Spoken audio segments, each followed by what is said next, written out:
You're in a busy coffee shop, tables packed, conversations layered over one another like radio static. And somewhere in the corner, there's a person sitting with headphones in, staring out the window, completely untouched by the chaos around them. Not uncomfortable, not anxious. Actually, peaceful.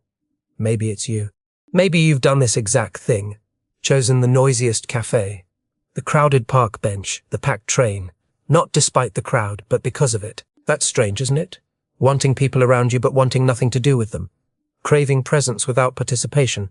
It sounds contradictory, but there's a deep, quiet psychology behind this impulse. And once you understand it, you might see yourself, or someone you know, in an entirely different light. Let's start with a profile I call the invisible observer. Picture someone walking into a crowded plaza on a Saturday afternoon. Vendors shouting, couples arguing gently, kids running between legs. This person finds a bench near the fountain, sits down, and just watches, not with any particular focus. Not stalking, just absorbing. For them, a crowd isn't a social arena. It's a stage where they get to be the anonymous audience. No expectations, no small talk, no pressure to perform friendliness or feign interest. The crowd offers something rare, presence without obligation.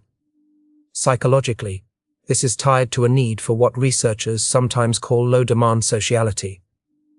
You're near people, which satisfies a basic human instinct not to feel isolated, but you're not required to do anything about it. There's no script to follow, no energy to expend. For introverts, this is paradise. For the socially anxious, it's a pressure valve.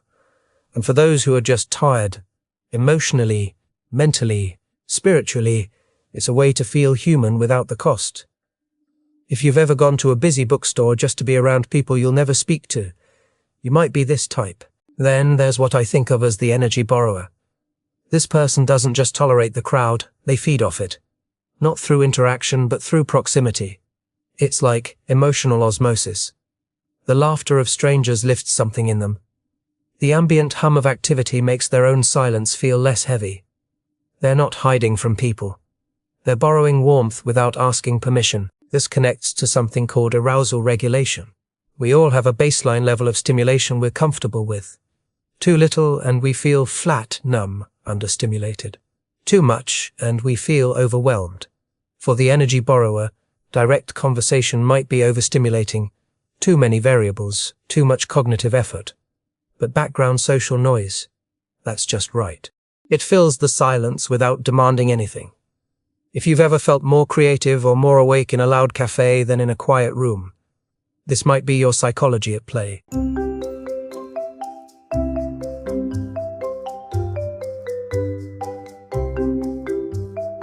Now here's a more melancholic profile, the one I call the romantic isolate.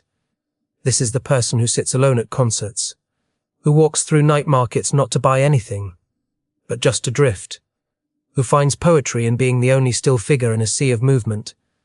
There's something deeply human about choosing solitude in the middle of togetherness. It's not loneliness in the painful sense. It's more like a ritual, an acknowledgement that you can be surrounded by life and still feel like a quiet island. Psychologically, this often ties into existential temperament. Some people are drawn to the contrast between inner and outer worlds. They use the crowd as a mirror, a reminder of their own separateness, and rather than feeling sad about it, they find meaning in it. It's bittersweet but chosen. If the phrase alone together has ever made you feel something you can't quite name, you're probably in this category. And finally, there's the recovering extrovert. This one surprises people. They're not introverts at all. They love connection. They love talking, bonding, sharing. But sometimes, even they need a break, not from people, but from the pressure of being deeply seen. The crowd becomes a kind of social halfway house. You're not isolated, so you don't feel abandoned. But you're not engaged, so you don't have to give. It's rest with a backdrop. These are often the people who've been on for too long.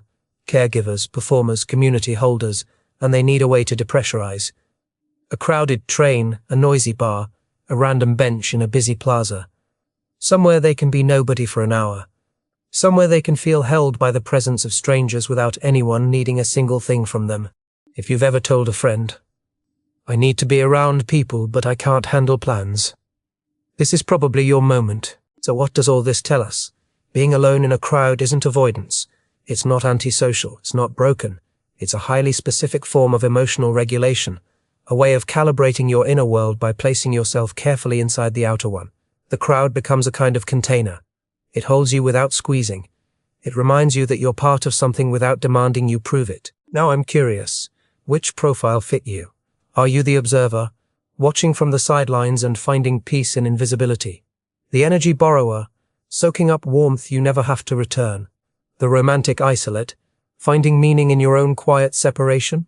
Or the recovering extrovert, resting between connections? Drop a comment. Tell me which one resonated. And if you're the kind of person who finds videos like this, while sitting alone in a coffee shop surrounded by strangers, maybe consider subscribing, because there's a lot more here for minds like yours.